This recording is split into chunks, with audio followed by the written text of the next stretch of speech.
Oke, pertanyaan berikutnya Mas Abrang. Jadi kalau tadi dari Mas Trian itu menanyakan, kan Mbah Nun itu sudah seperti itu, sudah begitu apa adanya, tapi masih juga mencerca, dan itu bagaimana sebenarnya yang lihat sesuatu apa adanya, Mas. Gusti Allah we ono sing mencerca, Mas.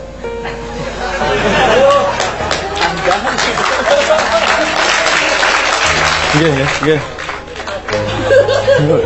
Saya Kanjeng Nabi sing dikonconi apa jenenge Jibril ana sing mencerca kok. Ya aku ora ngomong, Cak rawani ngomong Cak Nun dikancani demit, nek aku ngono dikancani demit, nek ana sing mencerca ya apa jenenge biasa. Enggak masalah mencerca. Orang mencerca bisa karena tidak paham. Kalau Anda ada orang tidak paham dan mencerca, Anda marah atau kasihan sebenarnya? Ya kasihan toh. Ini kadang-kadang yang gemes sih pengen napuk raine saya. Ya itu wajar-wajar saja. Anda kelihatan kok, saya pengen nyambung apa namanya tadi, ada kayaknya ada pertanyaan bagaimana kita bisa melihat dia maca atau tidak, itu tadi. Ada ya pertanyaan itu ya. Gini, kalau misalnya gini, ada kucing tiba-tiba tangannya naik terus jalan. Menurut Anda maca atau enggak itu? Maca. Kenapa maca? Karena tidak seperti biasanya tuh. Karena konsep besarnya orang apa sih, orang nyambung tuh lagi kucing biasanya orang ngono kok. Sehari-harinya nggak gitu kok. Nah misalnya gini, dia ngomong pinter banget dalam satu hal, tiba-tiba sesuk hal yang apa namanya hampir sama kalimatnya iso beda. Ora konsisten arek iki. Iki ora tidak dalam satu bentuk yang solid lah istilahnya sebagai sebuah entitas rumah pemahaman ki ora iki koyo macak berarti sing wingi kae. Terhadap sesuatu iki kalimat ini, terhadap iki kalimat ini loh podo kok iki, kok pensikapan dia berbeda ya dasarnya. Itu ada dua hal, apa ada dua kemungkinan. Siji macak karena apa dia pengen dipendapati orang tertentu, atau dia punya kepentingan yang berbeda pada dua kejadian yang hampir sama. Ya, yang bisa kita lakukan untuk mengecek apakah dia maca atau tidak, lihat konsistensinya dan lihat garis paling pentingnya pada sebuah kejadian. Misalnya gini, politik, titik paling pentingnya apa tuh Jani? Penguasa, titik paling pentingnya apa? Apa dek guru, apa dek lemu, apa dek gagah, ora toh? Kemampuan dia memanage masyarakat. Delok iya track record-e, liyane wis ora penting, itu kan yang paling penting. Apa ojo keras apa jangan kita dilenakan terhadap parameter yang tidak penting dulu Mas. Misalnya perang apa yang penting? Mati apa urip? Manipulasi atau segala macam itu coro. Jadi ada kalimat begini, kalau kamu untuk tujuanmu jadilah fanatik, tapi untuk cara jadilah fleksibel. Aku pengen yang Jogja, kudut melaku lurus, mau daruripmu dalan menggok-menggok tangan kiwa kok. Kudu ngegas terus, ora kadang-kadang kudu ngerem mandek kono sepur liwat kok. Ora tek, nah fleksibel caranya sampai sana fleksibel, tapi untuk tujuannya harus fanatik.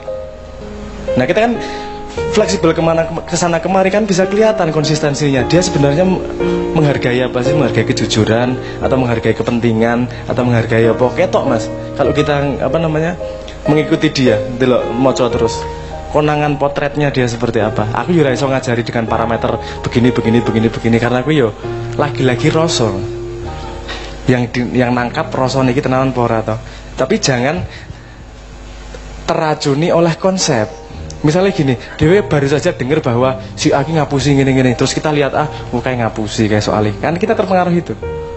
Nah kalau kita bersih dari pengaruh, ngeliat potret orang tuh kelihatan wae Mas langsung. Sekocorong guyune wae ketok Mas. Dia guyune tenanan pora, iki paham apa ora? Sok paham melu guyu. Iki Anda pernah nggak bikin joke, bikin apa namanya guyonan, jono sing guyu seru banget. Iki kakean guyune ora paham saya iki. Man kita serawung wae iki. Kan ada gitu-gitu.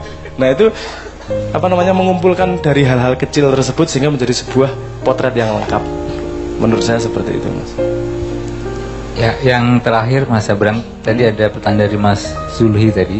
Bagaimana ini maca apa enggak sebenarnya? Memaksa diri sendiri untuk melakukan sesuatu yang sebenarnya tidak dia sukai atau bukan dirinya sendiri. Aku tadi kelingan gini, kalau saya ora wani ngomong Kanjeng Nabi santai-santai aja ketika perang. Itu sangat menyepelekan Kanjeng Nabi. Kuwi yo medeni rek perang nggih. Dan menurut saya Kanjeng Nabi tidak memanipulasi di situ, tidak macak Kanjeng Nabi. Yang dilakukan adalah menaikkan moral dalam peperangan. Menaikkan moral dalam peperangan itu bagian dari peperangan. Ada sebuah contoh di mana kalau itu perangnya di Cina itu. Jadi ada sebuah kastil desa yang ono benteng-bentengnya ini loh. Diserang pasukan sangat banyak dan yang di dalam pasukannya tinggal 6 orang kalau nggak salah. Nggak mungkin dia ngelawan. Caranya dia gimana? Dibuka lebar-lebar pintunya, dia main suling di depan. Karo layah-layah main suling. Musuhnya asuki jebakan iki aja-aja iki. Akhirnya tidak menyerang. Itu manipulasi atau tidak? Manipulasi. Tapi lihat titik paling penting dari perang apa? Hidup mati. Nah, kita harus tahu mana titik primernya, mana titik sekundernya, mana titik tersiernya di mana. Wong kita tuh sering banget salah sangka kok. Kita seneng artis kita seneng aktor bukan karena mainnya bagus tapi karena gantengnya. Gue kan jadi wis geser gue. Sebenarnya gitu. Salah fokus, salah tompo. Saya nggak ngomong harus bener, nggak masalah. Tapi kenyataannya sekarang yang terjadi adalah seperti itu. Kalau kita mau pengen lebih melihat apa adanya, ya bersihkan itu. Nggak melihat apa adanya, nanti kita yang memilih mana yang primer, mana yang sekunder akan kelihatan sangat mudah itu. Kalau kita tidak terlibat di dalamnya. Paham maksudku? Tidak terlibat, maksudnya tidak menginvest hati dalam sesuatu nih mas. Aduh, ngomongnya kangelan meneh aku. Nonton film, deloke gantenge apa aktinge, deloke skripe apa pemaine. Politisi delok aktinge apa delok prestasine. Kan mana yang primer ketahuan tuh. Nek karo golek akting sing apik, aja golek politisi, golek pemain film. Aku tahu di dalam tanda petik di kampleng Cak Nun ngono kuwi. Mbiyen zamane HP isik Nokia kae. Terus aku Cak Nun, aku jilih HP ini siji. Ya. Ya wis, ayah, aku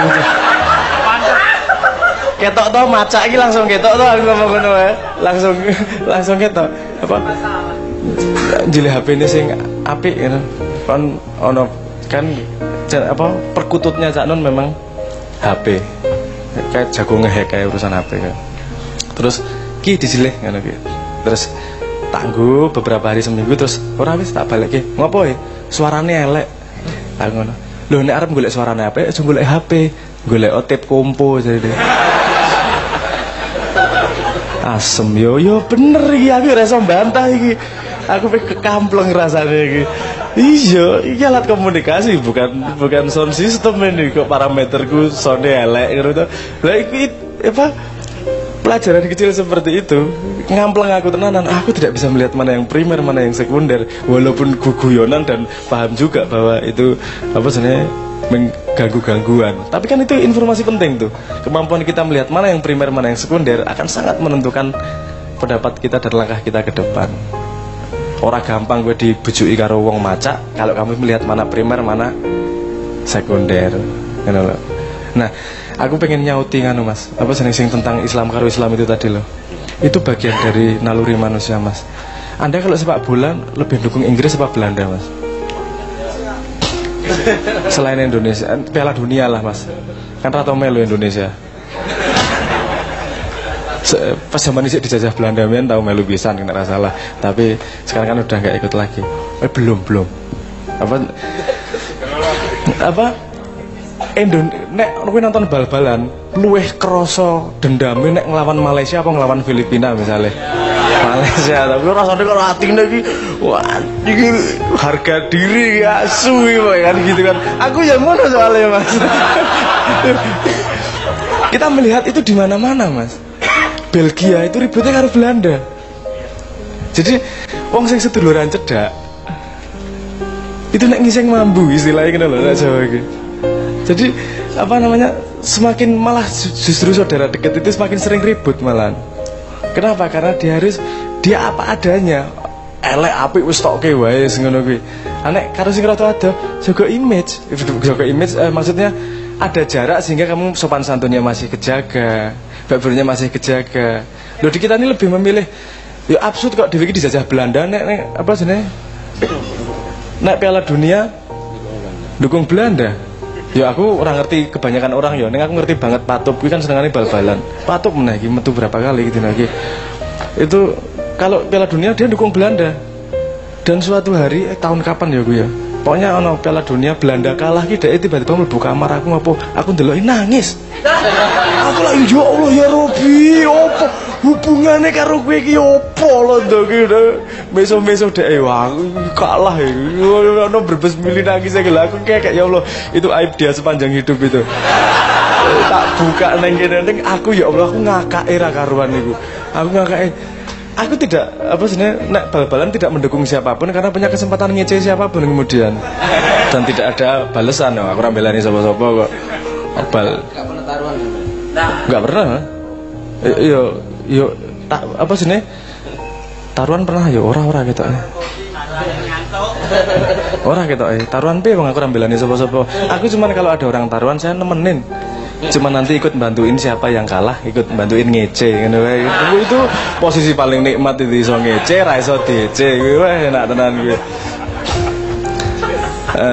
Jadi ora usah stres-stres mat. Kita ngambil primernya. Jagain orang Kristen baik atau enggak? Baik toh? Yo wis ra apa-apa lakoni. Ribut karo dulure dhewe apik apa ora? Ora. Berarti ojo nambahi. Jangan nambahi keributan tersebut. Kadang-kadang keributan ki perlu mas. Mohon maaf, kadang-kadang keributan perlu. Dunia sains kalau tidak ada keributan tidak akan tambah pinter. Karena mereka kudu membuktikan siapa yang benar. Bedone nang agama itu kan ributnya harusnya bagaimana memanage masyarakat, bukan bener-beneran yang ngarepe Gusti Allah. Karena setahu saya sesama siswa tidak bisa mengisi rapot temennya. Ya kita masing-masing lah. Yo, bukan bukan jo apatis juga. Masing-masing itu berarti tidak peduli, tetap peduli. Kita mengekspresikan dakwahnya dengan laku, tidak dengan cangkem. Ini loh maksudnya. Yang kan agak nggak adil kita sama tubuh. Ini lagi-lagi konsep otak lagi. Kan? Konsep otak itu kalau berdakwah kan yang dikasih kesempatan mulut tok. Tangannya berdakwah piye? Kuping dakwah piye? Sikil dakwah piye? Ngajak piye? Kan dengan berlaku dengan benar, melakukan sesuatu yang bermanfaat. Kan yang berdakwah itu. Contoh paling gitu, Islam namanya naik ketika bom Bali. Kenapa? Karena yang pertama kali menolong adalah salah satu Mano Haji ning kono lali aku jenenge. Salah satu tokoh Islam di sana itu yang paling pertama membantu. Orang nggo satu ayat pun tapi dengan laku hidup. Langsung jenenge munggah. Ora kakek narasi atau status atau komen di sosial media. Laku, efeknya besar juga. Nah karena kita gampang terprovokasi untuk urusan gitu-gitu, jadi kita merembet nggak keruan. Kita mempercayai orang yang tidak ahli dan seterusnya lah. Primer sekundernya ke apa sih? Silang sengkarut lah. Itu masalah utama dalam komunikasi kita modern di sosmed ini. Nggak tahu siapa yang bisa dipercaya, mana yang primer, mana yang sekunder. Kita gampang dibelokkan dengan berita-berita. Ono sing iki ribut ono kejadian opo sithik jendun ngono. Udah ngerti pasti. Langsung lali kasus iki kabeh jendun trending topik lupa semua. Tapi nggak masalah ya. Ngono kuwi yang namanya ekosistem. Kita Indonesia sedang membangun ekosistem untuk menuju yang lebih baik. Semoga kita bisa menjadi inisiator untuk menjadi ekosistem yang lebih tertata. Ngoten. Sampun ya, atur nuwun. Monggo Yai. Silakan ya Muzamil. Ya, hanya nambah sedikit tadi pernyataan Mas Abrang yang perlu digarisbawahi itu loh. Melihat sesuatu apa adanya. Nah itu. Dan ketahuilah itu tidak bisa pakai mata. Gitu ya. Melihat sesuatu apa adanya. Karena satu kekurangan mata ya, perhatikan satu kekurangan mata bisa melihat orang lain tapi tidak bisa melihat dirinya. Gitu ya. Itu mata. Kan kita nggak bisa melihat mata kita kecuali pakai cermin. Kalau itu kan lain namanya ya. Mata itu bisa melihat orang lain tapi tidak bisa melihat dirinya, mata. Kemudian mata itu tidak bisa melihat yang jauh, artinya ada batasannya, ya kan? Itu mata. Kemudian mata itu hanya bisa melihat bagian luar, tidak bisa masuk ke dalam. Ya apa enggak? Sampai hanya bisa melihat casing saya, tidak tahu jero saya. Itu mata. Nah, ya kan? Terus mata itu ini tidak bisa melihat keseluruhan, tapi sebagian. Mas Abrang sudah menjelaskan ada sudut pandang sisi pandang, itu mata. Kalau hati bisa semua loh, kan itu Mas Abrang. Hati bisa melingkari. Saya kan bisa melihat Mas Abrang dari sana. Kalau pakai hati, pakai akal, ya. Tapi kalau mata saya kan hanya dari sini, tidak bisa dari sana. Akal saya bisa, gitu loh, ya. Kemudian mata itu ini tidak bisa melihat sesuatu yang tidak terbatas, pasti yang terbatas. Itu agak mata. Yang terakhir, mata itu banyak melakukan kesalahan. Terkadang sesuatu yang kecil kita lihat besar, yang besar kita lihat kecil, yang lurus kita lihat bengkok, yang bengkok lurus. Terkadang yang bergerak kita lihat diam, yang diam kita lihat bergerak. Itu mata. Maka ini hanya tambahan saya, bahwa untuk melihat sesuatu apa adanya, tidak bisa mengandalkan